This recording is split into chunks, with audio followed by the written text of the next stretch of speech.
परभणीत काँग्रेस आणि ठाकरे सेनेचं सत्ता स्थापनेवर एकमत। ठाकरेंच्या शिवसेनेचे सय्यद इक्बाल महापौर होण्याची शक्यता, तर काँग्रेसचे गणेश देशमुखांचं उपमहापौर पदासाठी नाव जवळपास निश्चित।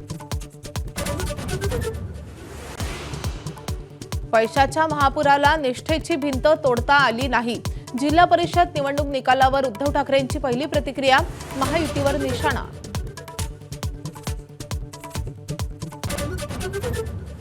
उपमुख्यमंत्री आणि पुण्याच्या पालकमंत्री सुनेत्रा पवार आज घेणार पुण्यात प्रशासकीय बैठका।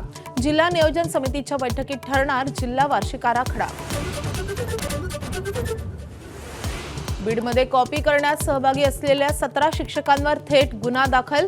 जिल्हाधिकाऱ्यांनी दिले होते आदेश। ड्रोननं केलेल्या शूटिंगमुळे निदर्शनास आला कॉपीचा प्रकार। अहिल्यानगरच्या सौंदाळा ग्रामपंचायतीचं जातमुक्त गाव करण्याचा ऐतिहासिक निर्णय। एकमुखानं ठराव करत दिला माझी जात मानव जात असा नारा। आंतरजातीय विवाह थाटात लावण्याचाही निर्णय। कामगार कायद्यांच्या विरोधात केंद्रीय कामगार संघटना आणि शेतकरी संघटनांचा देशव्यापी बंद। 30 कोटी कामगार सहभागी होतील असा दावा। बँका, सरकारी कार्यालय, वाहतूक सेवा आणि बाजारपेठांवर परिणाम होण्याची शक्यता। बांगलादेशात आज संसदीय निवडणुकीसाठी मतदान।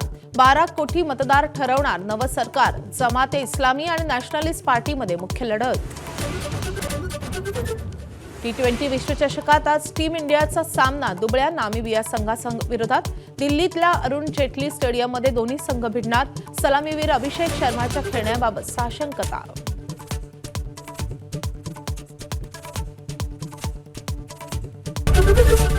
एबीपी माझा, उघडा डोळे बघा नीट।